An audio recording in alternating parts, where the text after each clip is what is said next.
Oke, Bismillahirrahmanirrahim. Ini tema tentang kajian lembaga internasional yang dihubungkan dengan lembaga internasional. Jadi lembaga internasional itu bagian dari kajian disiplin hubungan internasional. Karena bagian dari hubungan internasional, maka tema-temanya adalah terkait dengan apa yang terjadi dalam lembaga-lembaga internasional di beberapa kawasan atau di secara umum di dunia itu. Kajian hubungan internasional itu kemarin saya ngomong kepada Anda memiliki disiplin lanjutannya itu adalah hukum internasional. Hukum internasional itu yang mengatur tentang lembaga internasional. Nah, lembaga internasional karena memiliki sejumlah kebijakan dan kewenangan, maka ada aturan yang mengatur lembaga ini namanya hukum internasional. Oleh sebab itu kalau Anda belajar hukum internasional maka nyambung dengan kajian lembaga-lembaga internasional. Jadi subjek hukum internasional adalah lembaga internasional. Kemudian lembaga internasional itu merupakan salah satu aktor dalam hubungan internasional. Jadi pelaku hubungan internasional ini adalah lembaga internasional.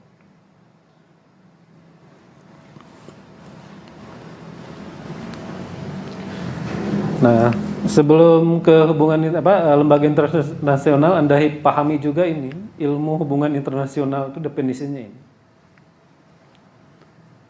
Beberapa ahli menerjemahkan yang disebut dengan hubungan internasional itu adalah studi tentang interaksi antar aktor yang berpartisipasi dalam politik internasional yang terdiri dari pemerintah suatu negara, kelompok internasional dan atau individu. Jadi kalau mendengar istilah hubungan internasional ini, interaksi antar aktor ya. Antar aktor itu pelaku. Jadi kalau WHO sebagai organisasi kesehatan dunia itu adalah pelaku hubungan internasional dalam bidang kesehatan di dunia. Oleh sebab itu orang ketika berbincang tentang apa yang harus dilakukan di dunia internasional terkait dengan kesehatan, maka WHO adalah lembaganya. WHO itu sebagai aktor hubungan internasional tapi juga sebagai arena yang di dalamnya para aktor individu atau utusan negara melakukan interaksi internasional itu di dalam.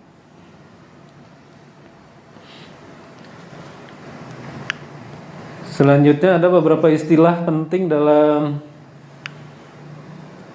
hubungan internasional. Satu ada istilah peranan, Anda paham. Kemudian ada pengaruh, kemudian ada kerjasama, ada sistem dan ada kepentingan nasional. Itu istilah penting dalam hubungan internasional. Kemudian sebelumnya Anda harus tahu bahwa hukum internasional ini lahir dari kejadian individu sebetulnya. Jadi dulu Ibu Ratu Elizabeth ketika akan melakukan perjalanan ke luar Inggris, dia ingin dilindungi hak-hak sebagai individu dan sebagai kepala negara ya. Sebagai ratu itu kan kepala negara lah, bukan kepala pemerintahan sebetulnya, tapi kepala negara. Kalau kita kan kepala pemerintahan dengan kepala negara itu sama ya. Kalau di beberapa negara di Eropa, kepala negara dengan kepala pemerintahan itu beda.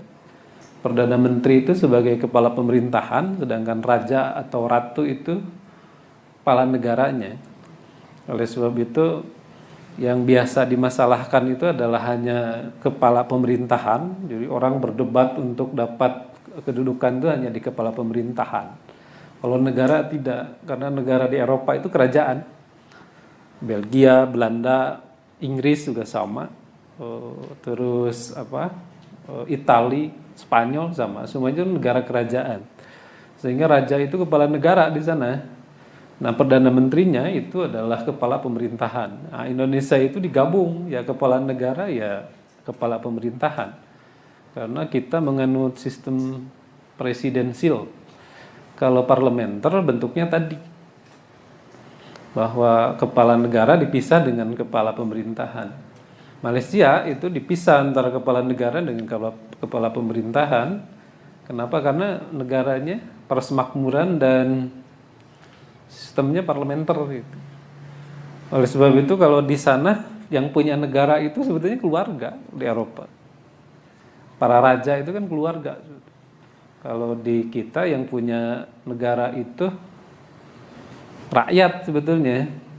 Makanya tidak ada yang bisa mengklaim bahwa ini adalah milik perseorangan. Yang mengaturnya hanya konstitusi kalau di Indonesia. Kalau di sana itu orang per orang. Menurut raja bahwa bangunan ini harus dirobohkan, jalan ini ganti, kemudian jalan ini lebaran ke sana, itu biasa sih. Atas perintah raja saja. Kalau pemerintahan menjalankan saja. Sebab di Eropa walaupun negaranya demokratis ya, masyarakatnya, tapi politiknya tidak demokratis sebetulnya. Kenapa? Karena monarki itu masih sangat kuat di sana. Oleh sebab itu kadang saya suka aneh kalau orang-orang Eropa itu kenapa mengajarkan demokrasi ke negara-negara terbelakang, negara-negara ketiga. Merekanya juga secara politik dan tidak sebetulnya. Tidak menggunakan sistem demokrasi. Negaranya saja kan kerajaan. Coba Anda lihat negara-negara di Eropa semuanya kerajaan itu. Beberapa negara yang saya pernah datang itu Belgia, Jerman, kemudian Belanda terutama karena pernah tinggal di sana. Jadi semuanya kerajaan. Budapest, Hungaria juga sama. Jadi kalau Anda ke sana gitu. Jadi yang namanya politik di sana tidak demokratis itu. Tapi mereka mengajarkan demokrasi itu yang paling penting gitu. Saya kalau di Universitas Leiden dulu kalau diskusi dengan mereka ya itu biasa suka nanya diantaranya itu, kenapa Anda sudah mengajarkan demokrasi ke kami, tapi negara Anda tidak demokratis itu. Jawaban mereka sederhana, karena sejarah kami memang begini katanya. Dibentuknya kami ya dari geng-geng gitu. Dulu kan Eropa itu pertarungan geng ya. Ya kayak Arab-Arab itu negara Arab sama kan. Negara Arab itu yang namanya Qatar itu kan dibentuk oleh keluarga itu. Hanya oleh keluarga, Qatar itu. Nah, negara-negara di Eropa juga sama gitu. Itu kan para geng aja dulu bertengkar, kemudian saling hantam, siapa yang takluk harus jadi tunduk gitu aja. Ini Eropa kan karena kecil tuh negaranya, di Uni Eropa. Kalau Anda lihat Budapest, Hongaria itu gede Ciamis nggak salah itu, kurang lebih gitu. Italia juga sedikit. Berapa penduduk Italia tahu nggak? Ya 6 juta itu. Tahu saya, Italia. Belanda itu penduduknya hanya 8 kalau nggak salah, 8 juta. Anda kalau kata saya kalau siang-siang jalan di Amsterdam atau di Groningen itu langka orang dah. Di kita mau Baliut kan jam segini itunya orang tuh sampai kadang kena kemacetan dan kelihatan sekali. Kalau sore-sore di sana tuh bukan sore di sini lah gambaran. Sore di sana tuh jam 3 di sana ya pagi gitu. Kalau di sini kayak pagi itu siang. Itu langka banget orang tuh di jalan tuh. Gak ada istilah obring-obringan orang gitu. Yang paling suka obring-obringan tadi Amsterdam. Jadi kalau ke Amsterdam Sentral Anda akan lihat orang tuh biasanya malam di sana. Rame baru itu ada orang di Amsterdam Sentral. Kalau sudah kota Maastricht kan berbatasan dengan Belgia, itu dekat sekali ke Belgia, 3 jam dari Maastricht. Itu langka sekali orang di sana, tidak sebanyak di kita. Kita udah kalau keluar di pasar baru, coba ente lihat apa ya, namun sampai Minggu atau Sabtu, itu kan sampai seret-seret di pasar itu. Setahu saya kalau di tempat-tempat pembelanjaan di sana di Jumbo namanya jumbo, waralaba terkenal di sana. Nggak lihat orang obring-obringan gitu. Sedikit gitu orang yang ada di sana. Karena memang penduduknya juga sedikit dan negaranya kan kecil-kecil. Jadi si Ibu Ratu Elizabeth dulu ketika dia akan bepergian meminta agar dilindungi hak-hak dia sebagai seorang ibu, sebagai seorang ratu dan juga sebagai seorang perempuan. Maka lahir aturan-aturan yang sangat ketat tentang perlakuan seseorang di negara lain, melahirkanlah yang disebut dengan kekebalan hukum. Itu lahir karena Ibu Elizabeth itu mau berangkat. Hebatnya itu begitu, satu orang itu. Jadi lahirnya hubungan internasional atau hukum internasional hanya gara-gara Ratu Elizabeth mau berjalan itu aja, mau berangkat. Lahirlah itu tentang hukum internasional yang mengatur tentang diplomatik, kekebalan diplomasi dan lain-lain. Itu lahir hanya dari itu. Jadi bukan lahir dari sebuah kesepakatan orang membangun untuk bersepakat dan menghasilkan hukum internasional. Lahir pertamanya dari sana. Hanya Ibu Elizabeth mau berangkat saja. Harus dilindungi, tidak boleh diganggu, ini itu segitu. Memang luar biasa Ibu Elizabeth. Kalau Anda lihat beberapa buku tentang Elizabeth, ajarannya itu berpengaruh sekali di Inggris. Jadi perempuan di Inggris tidak boleh kukunya panjang, dan itu bahkan jadi anutan orang-orang Inggris di sana. Itu karena diajarkan oleh Ratu Elizabeth itu. Terus perempuan tidak boleh keluar malam, tidak boleh keluyuran sendiri. Itu ajaran Elizabeth tuh, itu bukan ajaran agama itu di sana. Elizabeth mengajarkan itu dan itu kuat sekali. Memang otoritas dia sebagai sosoknya namanya ya. Jadi sangat otoritatif namanya. Jadi kuat gitu sebagai pribadinya saja. Itu lahirnya hubungan internasional saja itu dari sana. Saya mencari-cari kapan dunia internasional mengadakan pertemuan untuk hukum internasional itu nggak ada ternyata. Jadi lahirnya gara-gara itu. Ibu Ratu Elizabeth mau berangkat keluar Inggris pada waktu itu. Kemudian dia ingin dilindungi. Kalau London kan sebetulnya terisolasi ya karena itu lintas laut itu. Di Eropanya itu kan terpisah dari daratan Eropa. Jadi dia tersendiri negara yang laut gitu. Jadi kalau mau ke sana ya harus lintas laut. Dari bandara Schiphol itu harus ke sana ya pakai melintasi laut. Makanya cerai itu. Kemarin kan Brexit London tuh bayarnya berapa? Kemarin saya bilang 500 miliar ya nggak salah itu. Jadi perceraiannya Inggris dari Uni Eropa itu biayanya 500 miliar cerainya. Nah kalau masuk ke anggotaannya nanti Anda akan tahu karena ada kajian tentang Uni Eropa. Jadi berapa biaya yang harus dikeluarkan oleh satu negara ketika mereka bergabung dengan Uni Eropa. Itu kan pakai biaya. Jadi jangan dikira bahwa itu tidak berbiaya. Sebab Uni Eropa itu kan menjadi sebuah bentuk pemerintahan yang terdiri dari sekian puluh negara. Parlemen Uni Eropa kan ada, kemudian Komisi Hukum Uni Eropa juga ada. Itu kan berbagai negara itu ada di dalamnya. Dan perkiraannya katanya Israel sama Palestina juga akan membentuk semacam itu suatu saat karena ada kesepakatan Isrotina itu, Israel Palestina.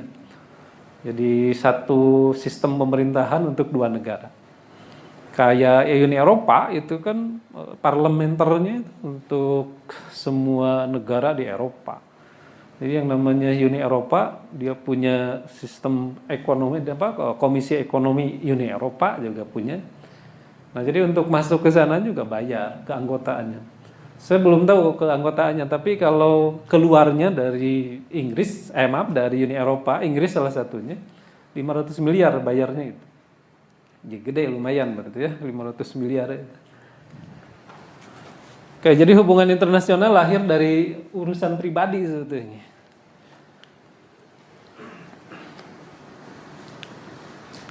Nah, selanjutnya ada paradigma hubungan internasional. Paradigma adalah ini nih definisinya.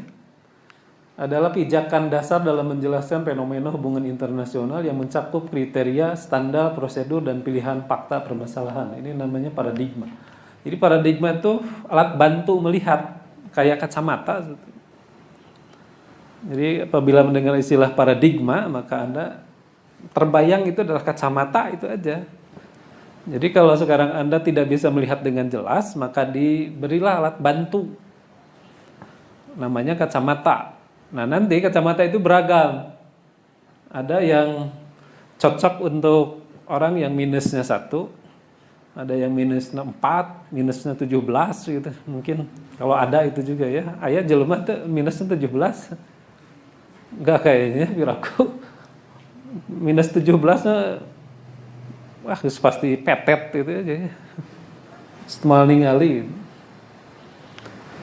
Namanya paradigma ya. Jadi pijakan dasar dalam menjelaskan fenomena hubungan internasional namanya adalah paradigma. Satu, ada aliran atau paradigma realism. Paradigma realism itu menganggap bahwa hubungan internasional karakternya ini adalah struggle for power. Artinya kalau orang melakukan hubungan internasional pasti di belakangnya adalah kepentingan. Sebab kalau sekarang Anda hubungan internasional dengan negara lain, lalu tidak ada nilai yang didapat, apa coba? Ketika satu negara berangkat ke negara lain dalam rangka menjalin hubungan internasional dan diplomasi atau berkunjung lah kurang lebih, Anda tahu itu berapa biayanya? Kalau satu negara itu berangkat ke negara lain, kepala negaranya ibaratnya. Presiden Obama ketika datang ke Indonesia, berapa orang yang mendampingi dia? Satu pesawat orang datang kan dengan dia. Kemudian sebelumnya 3 bulan bahkan setahun sebelumnya itu timnya sudah datang ke Indonesia dan itu menggunakan pesawat. Bawa alat-alat dan lain-lain, logistiknya sudah dibawa dari sana. Lalu 3 bulan sebelumnya itu pasukan yang mengamankan dia itu berangkat dari Amerika ke Indonesia. Jumlahnya bukan 1-2, ratusan orang datang gitu. Lalu ketika Presiden Obama berangkat dari Amerika ke Indonesia, itu pesawatnya bukan Pod H1 saja, bukan itu saja yang digunakan, tapi ada pesawat pengintai dan pengawal itu, beberapa pesawat di belakangnya. Itu pakai duit nggak itu kalau berangkat itu? Pakai kan? Anda bayangkan berapa puluh miliar itu biaya yang dikeluarkan oleh seorang presiden Amerika ketika datang ke Indonesia. Mau melakukan hubungan internasional. Lalu datang ke Indonesia hanya diperkirakan untuk jalan-jalan dan mencari angin gitu. Tidak mungkin. Pasti ada tujuan di baliknya. Sebab dia mengeluarkan biaya yang jumlahnya itu puluhan miliar, tidak dapat apa-apa dari Indonesia kan ngapain itu. Nah menurut paradigma ini, realism paradigm, bahwa paling tertingginya adalah ini nih, kepentingan tertentu. Anda bayangkan, satu orang berangkat ke Indonesia, biayanya orang Amerika berapa sih?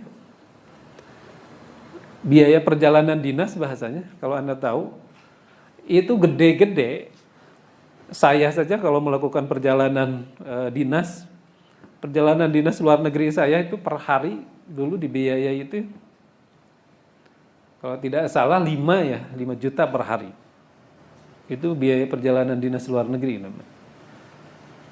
Kalau satu orang itu, Anda bayangkan sebenarnya yang berangkatnya itu satu pesawat 400 jelma berangkat ke Indonesia. Orang Indonesia saja kalau berangkat 5 juta per orang itu untuk setingkat saya saja yang tidak gede. Jadi negara membiayai saya di Leiden ketika itu adalah hanya 5 juta per hari biaya untuk hidupnya. Itu per orang. Ini 400 orang satu pesawat.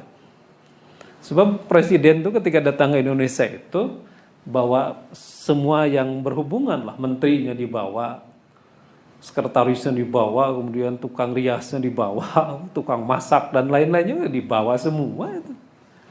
Terus ibu presidennya itu dikawal juga sama kan. Jadi itu puluhan miliar biaya yang ketika dipakai untuk berkunjung ke Indonesia saja. Dan itu dalam rangka menjalani hubungan internasional. Nah kata aliran ini nih yang tertinggi adalah kepentingan tertentu. Jadi apakah karena ingin bisnis orang Amerika di Indonesia diamankan atau apa? Atau melebarkan ekspansinya, terus memperkuat sayap bisnisnya atau apa gitu. Pasti itu ada tujuannya. Karena kalau tidak ada tujuan tertentu, ngapain biaya segede-gede gitu. Kalau Pak Jokowi berangkat ke luar negeri itu melakukan perjalanan dinas, siapa yang suka Anda dengar mendampingi dia? Ada menteri-menterinya ya. Nah itu menggunakan SPPD namanya, SPD ya, surat perjalanan dinas, dan itu ada biaya perjalanan dinasnya. Jadi untuk presiden per hari sekian gitu, itu ada biaya, namanya standar biaya masukan, SBM namanya. Jadi standar biaya masukan yang dikeluarkan oleh pemerintah untuk membiayai perjalanan orang ke luar negeri. Sekarang kalau berangkat ke Inggris presiden dampingi oleh 5 menteri saya kan 5 tuh hanya menterinya. Dia kan harus bawa intelijennya, bawa orang lain-lain, dan ada pasukannya yang sudah duluan ke sana sebelum datang ke Inggris. Pak presidennya belum datang ke sana, orang-orangnya sudah pada datang ke sana, tim-tim gitu. Itu kan dibiayai. Kemudian ketika hidup di sana memang tidurnya untuk bayar gitu di hotel. Itu kan tidur di hotel tuh bayar sendiri.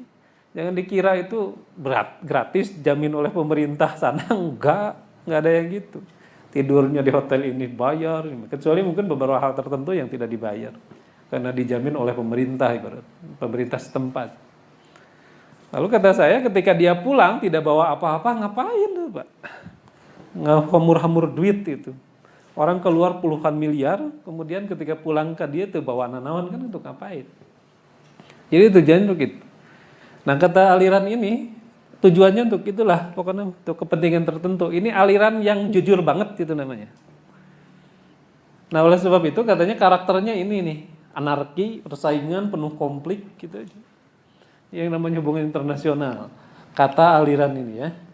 Nah kemudian salah satu caranya atau satu-satu caranya adalah untuk melakukan ini hubungan internasional adalah tindakan militer, gitu.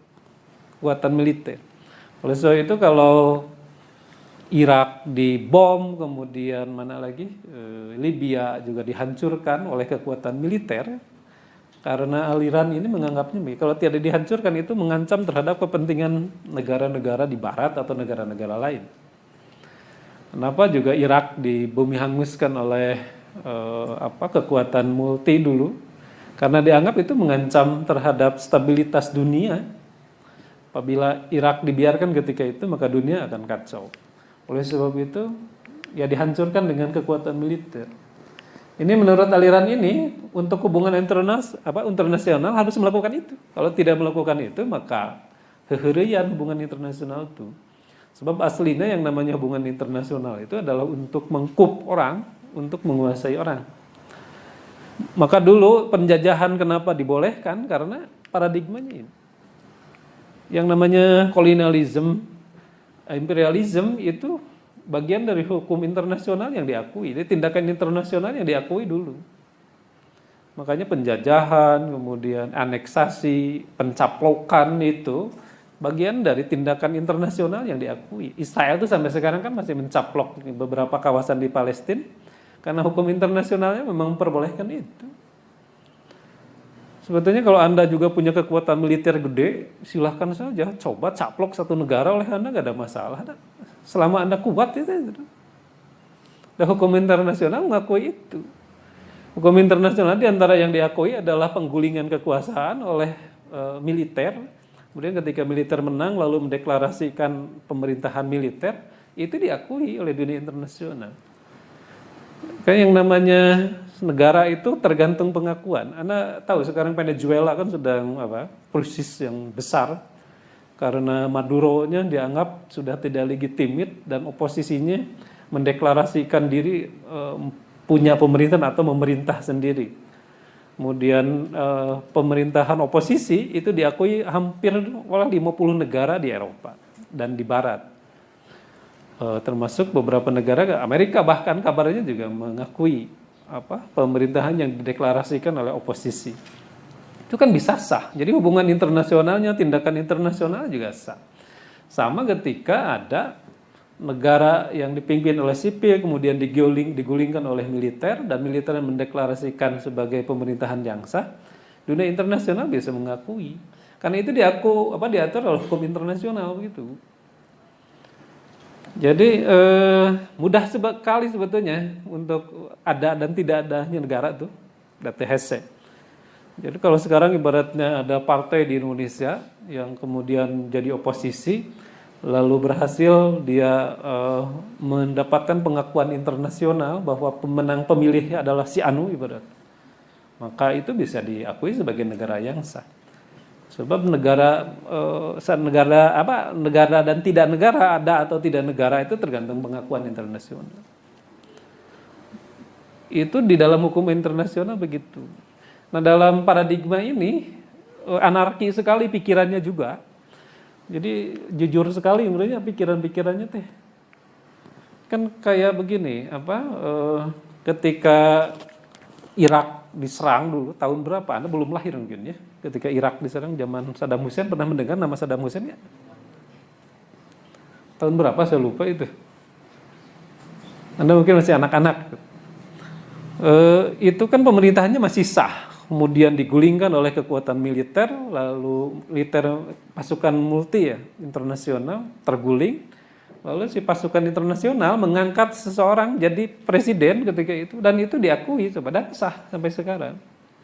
Sama Libya juga ketika Muammar Gaddafi masih presiden, kemudian digulingkan oleh lawan politik dan bantuan militer barat ketika itu, lalu terguling dan dideklarasikanlah negara siapa pemimpinnya, dan itu diakui oleh negara lain. Mudah sekali sebetulnya begitu. Jadi yang namanya ada dan tidaknya negara itu begitu. Itu dalam hubungan internasional. Nah, dalam teori ini begitu. Teori ini agak ada urakan gitu ya. Kemudian selanjutnya negara merupakan satu-satunya aktor hubungan internasional. Jadi tidak ada lagi aktor hubungan internasional itu kecuali negara. Jadi individu, orang per orang nggak bisa. Anda nggak bisa menjadi aktor hubungan internasional, kecuali kalau untuk kegiatan-kegiatan tertentu mungkin. Tapi kalau untuk hubungan internasional dalam arti formalnya hanya oleh negara. Lalu prosedur hubungan internasional itu unilateralis, nasionalis, terus penangkalan, aksi militer, dan aliansi. Ini prosedur hubungan internasional. Nah, ini ada aksi militer dan aliansi. Jadi apabila nanti satu saat ada satu negara yang diserang oleh NATO bareng-bareng dan itu dihancurkan, itu menurut aliran ini adalah bagian dari tindakan internasional yang sah. Prosedurnya sebabnya ini. Kemudian aliansi juga. Aliansi itu kayak terbentuknya aliansi militer, aliansi ekonomi, dan lain-lain. Kemudian selanjutnya dominasi kekuatan itu merupakan standar keberhasilan hubungan internasional. Jadi ngukur berhasil atau tidak berhasilnya ini aja. Nah, tokoh-tokohnya ada Hegel, terus Morgenthau, Machiavelli, Bush tuh. George Bush itu termasuk juga penganut paradigma ini. Kemudian Stalin. Stalin itu yang Soviet. Pandangannya begini. Ini paradigma ini. Jadi ini paradigma yang paling jujur sebetulnya dari sekian paradigma yang Anda akan lihat nanti. Kenapa disebut jujur? Karena memang aslinya begitu. Orang itu didominasi oleh kepentingan kan. Anda datang ke kampus UIN kepentingannya apa sih? Di sini Anda kuliah untuk apa? Ada kepentingan nggak kuliah? Ada ya? Apa kepentingannya? Ente tuh paling belakang apa tuh kepentingan Anda kuliah di sini apa sih? Ya, ente. Hah? Bohong ada sih. Bukan memperoleh ilmu, enggak ada hubungannya. Mungkin dua, satu ingin supaya ada masa depan hidup yang layak gitu. mendapat pekerjaan gitu. Yang kedua mungkin dapat jodoh gitu. Iya kan aslinya begitu. Dapat ilmu tuh nggak bohong, nggak ada itu dari mana cerita. Saya tuh melakukan riset tentang motif mahasiswa tuh udah beberapa kali. Nggak ada satupun tujuannya untuk ilmu. Kalau tujuan untuk ilmu Anda rajin keperusahaan setiap saat mungkin itu. Terus yang dipegang buku itu, setiap saat mungkin itu. Tapi durasi Anda datang ke perpustakaan itu rendah sekali kan dibanding dengan Anda datang ke tempat-tempat yang lebih menjanjikan untuk masa depan. Sekarang pertanyaannya kalau ada diskusi tentang hukum tata negara dengan cara sukses menghadapi masa muda itu. Saya pikir yang lebih didahulukan tuh yang itu. Iya, karena memang realnya begitu. Menurut aliran paradigma itu manusia tuh bukan makhluk ideal sebetulnya, tukang ngawadul itu aja. Dan tujuannya adalah kepentingan-kepentingan sifatnya material. Orang coba Anda cek tuh ngabring-abringan di jalan di timur ke barat pagi-pagi pakai motor ngabring ke sana untuk apa sih? Untuk cari surga gitu? Enggak itu, saya pikir itu. Itu semuanya adalah mereka mencari uang. Jadi mimiti usik tepika sare itu dari manusia itu mencari uang. Jadi nggak ada istilah agar mendapatkan surga di akhirat. Waduh, itu bohong. Saya tuh terus yang tidak percaya bahasa-bahasa itu. Makanya pas ditanya mahasiswa itu apa tujuannya? Untuk cari ilmu, bohong. Jawabannya nggak ada satupun yang tujuannya untuk itu. Buktinya kalau Anda sekarang tidak diberi ijazah tapi dapat ilmu, mau nggak? Iya, itu kan tandanya begitu. Karena Anda yang dibutuhkan tuh itu ijazah. Ijazah untuk apa coba? Ente kalau dapat ijazah untuk apa sih? Untuk apa? Iya, itu bekerja gitu. Kata Anda saya bisa bekerja Pak tanpa ijazah. Iya, makanya nanti UIN tidak akan mengeluarkan ijazah, nggak susah-susah amat. Ente kuliah di sini. Jadi begitu, nggak? Itu kan teori siapa? Kalau Anda belajar teori tentang sosiologi, itu kan aliran sosiologi itu ada 3 ya yang paling besar. Bukan alirannya lah, tokohnya sebetulnya. Satu tokohnya itu Max Weber. Yang pertama Durkheim.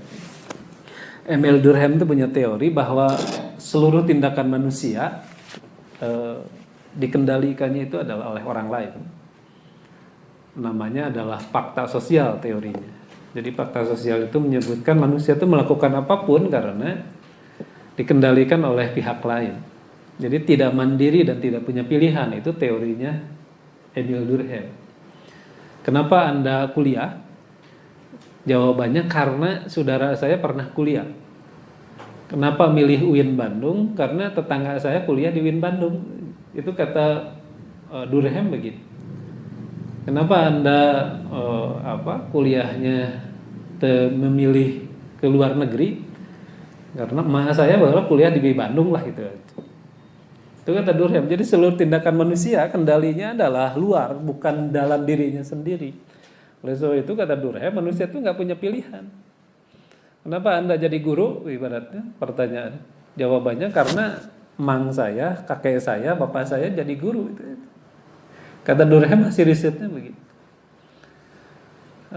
Durkheim tidak pernah memikirkan faktor lain kecuali adalah didorong oleh orang lain, itu aja. Jika bebegig gitu ya, kita tahu bebegig gak?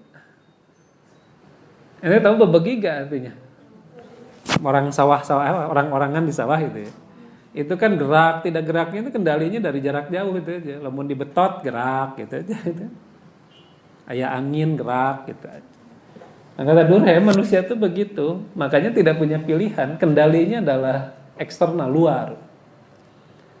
Kenapa sholat? Nah, jawabannya karena indung bapak saya sholat. Sebetulnya gitu kan, sederhana sekali.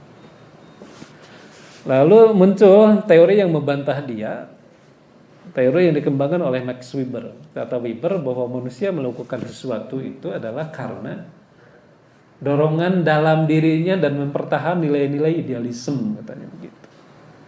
Nilai-nilai keluhuran. Itu teorinya Weber. Kenapa Anda sekolah dan kenapa Anda kuliah? Jawabannya karena ingin mengembangkan masyarakat. Nah, itu jawabannya katanya.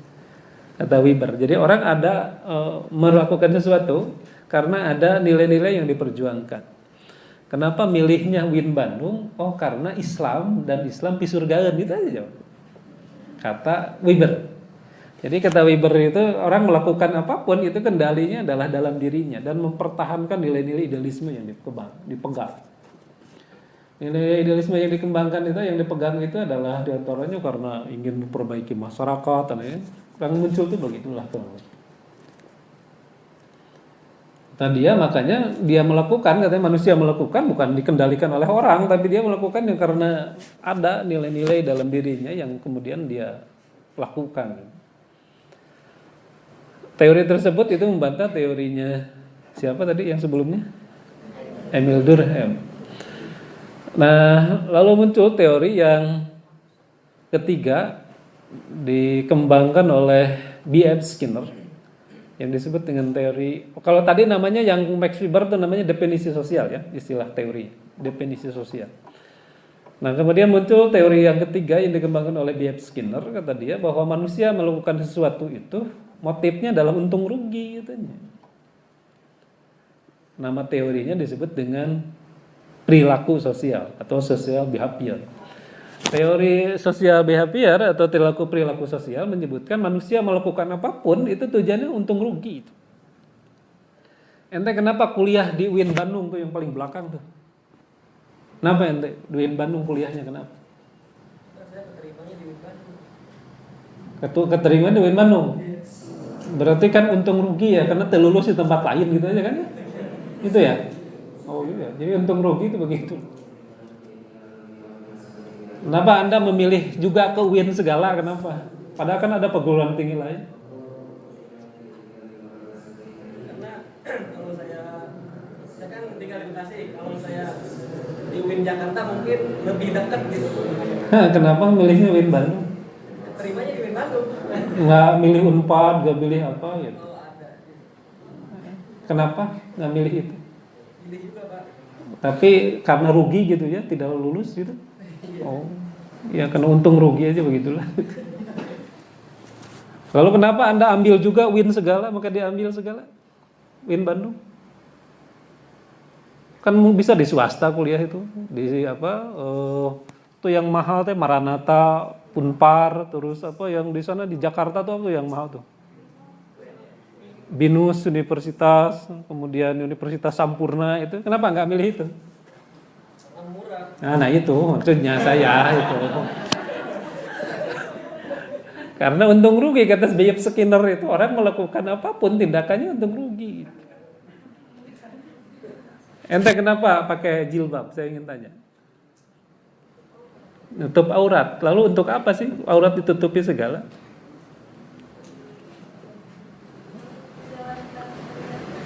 Menjalankan syariat Islam. Lalu kalau tidak menjalankan syariat Islam memang kenapa? Masuk neraka, itu untung rugi maksudnya itu. Jadi kata Skinner, orang itu melakukan apapun untung rugi. Ente sholat untuk apa sih? Karena ingin surga atau takut neraka, itu titik segitu-gitunya sebetulnya. Jadi kata Skinner, seluruh tindakan manusia primnya begitu, nggak ada selain itu kata dia. Kenapa Anda kuliah di UIN tidak memilihnya di Maranatha gitu. Padahal kan bisa juga di Maranatha karena murah gitu. Atau kenapa tidak di Trisakti gitu kan, karena murah gitu. Itu untung rugi kata Skinner gitu.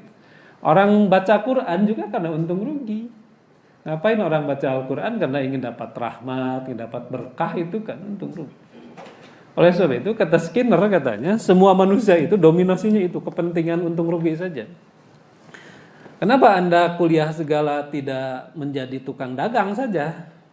Saya ingin tanya, ente kenapa kuliah tidak milih jadi tukang dagang bakso gitu?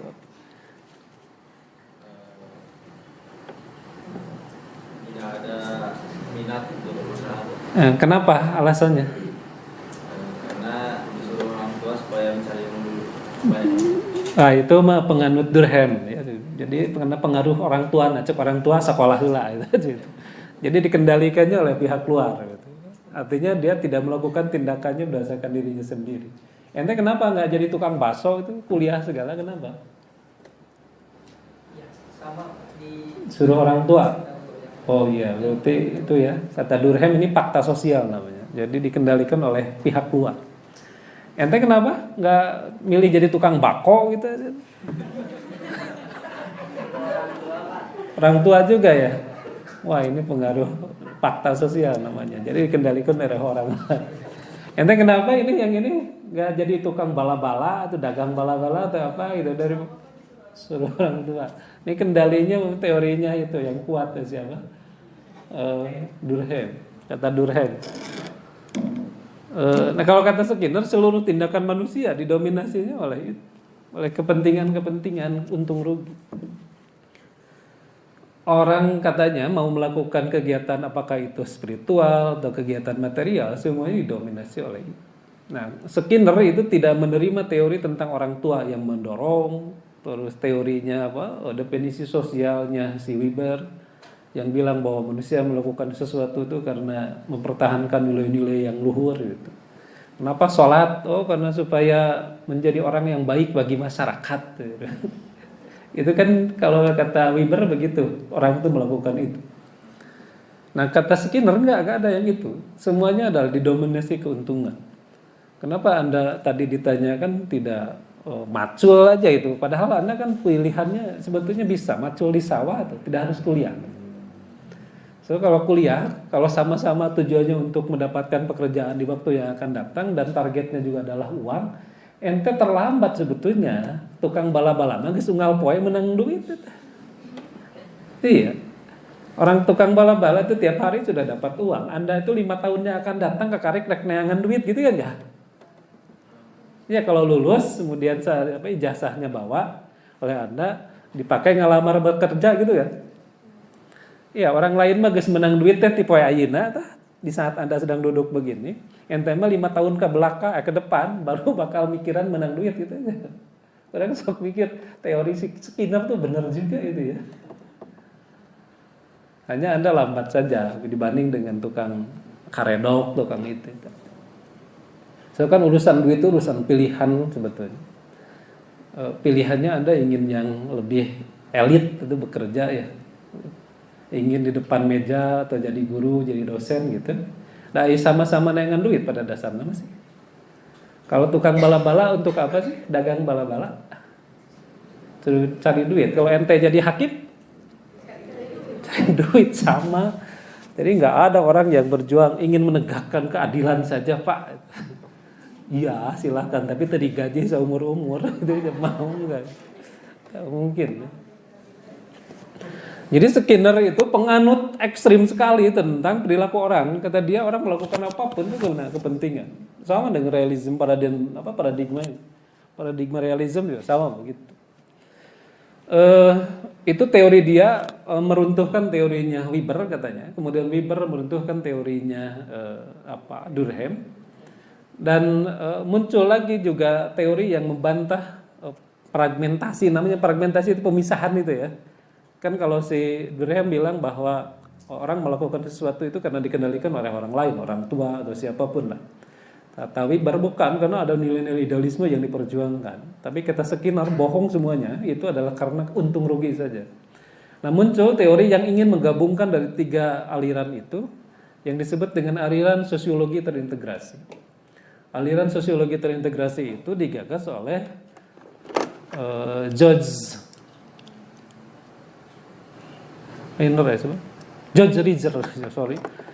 Ridger yang menyebutkan bahwa manusia sebetulnya berperilaku itu dari 3 komponen tadi sebetulnya. Ya mungkin dia disuruh oleh orang tua, dikendalikan oleh orang lain maksudnya. Ya juga mungkin dalam waktu yang sama juga dia ingin memperjuangkan nilai-nilai idealismenya. Tapi di waktu yang sama juga dia memiliki keinginan untung rugi itu. Nah, maka lahir yang disebut dengan sosiologi terintegrasi, itu aliran itu. Kata George Ridger bahwa manusia itu melakukan tindakan karena 3 komponen itu. Dalam diri manusia itu pastilah ada kendali orang lain karena dia makhluk sosial yang suka berhubungan dengan manusia banyak, pasti orang lain berpengaruh terhadap perilakunya, kata dia. Tapi juga dia adalah makhluk yang memiliki jiwa, sehingga pasti ada nilai-nilai idealisme. Tapi juga dia adalah makhluk ekonomi, kata George Ridger, sehingga ada kepentingan untung rugi di sana. Makanya terbentuk dari 3 komponen tindakan manusia itu, kata dia. Maka lahir yang disebut dengan sosiologi terintegrasi. Hasil risetnya itu adalah terkait dengan orang melakukan ini pembelian makanan kalau nggak salah. Dia meneliti orang belanja di McDonald. Jadi motif orang beli makanan di McDonald di negara-negara semacam negara ketiga di kita itu didominasi oleh banyak hal. Ada orang yang beli makanan ke McD atau ke KFC itu karena gengsi, beli ayam gitu. Apa bedanya sih ayam KFC sareng ayam Mang Tatang di Cibiru gitu.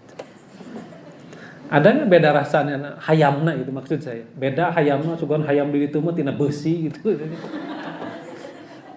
Ini kan goreng ayam yang di depan di jalan dengan di KFC apa sih bedanya? Harganya juga beda ya kalau nggak salah. KFC berapa sih? Diana berapa KFC kalau beli? Ini Diana siapa namanya? Dia nggak pernah beli ya? Oh mahal banget, 30 ya, 30.000 sama nasi. Nah Mang Anang diharap berapa itu? Ya paling segitu itu ya, 8.000 gitu. Padahal hayam-hayamnya ada sarua kan? Apa? Nah ternyata katanya hasil risetnya George Ridger, ada motif orang melakukan itu karena motifnya adalah gengsi. Jadi ada nilai-nilai dealingnya yang katanya dijadikan dorongan dia untuk membeli makanan itu. Anda kalau belanja celana panjang di Cimol Gede Bage jeung di Mango yang di TSM, gagah mana itu bawanya itu. Itu kalau di jing-jingnya kan gagah itu ya. Pakai tas tulisan Mango gitu. Daripada sekarang kresek hidung gitu itu Cimol itu mah lepis tilu jerona itu. Ya itu. George Ridger itu melakukan riset tentang itu. Jadi teori sosiologi terintegrasi itu. Seorang lain itu risetnya gitu ya. Jadi hasil riset itu jadi ilmu teori itu. Nah lahir teori sosiologi terintegrasi dari George Ridger. Jadi kata Ridger itu 3 komponen manusia melakukan satu karena memang tadi itu ya, dorongan orang tua. Dorongan orang tua itu termasuk pengetahuan. Anda tahu TSM dari mana sih? Dari orang lain sebetulnya. Kan tidak ada orang yang tahu dengan sendirinya sih. Jadi pasti tahu dari orang lain. Nah ingin mencoba itu bahwa ke TSM teh rame itu. Sebab ada orang teman atau kakak Anda pernah bilang saya pernah main di sana dan menyenangkan gitu. Rasa penasaran kan itu ya. Datang ke sana, kemudian pas hari datang ke TSM belanja paling beli roti, paling banter itu aja. Beli sejen kan mahal. Itu kan orang lain yang mengendalikan Anda.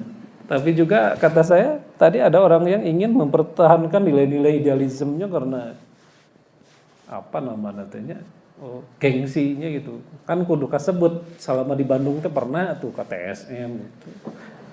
Pas ditanya aku babaturanana di Bekasi. Ente pernah ke TSM tuh?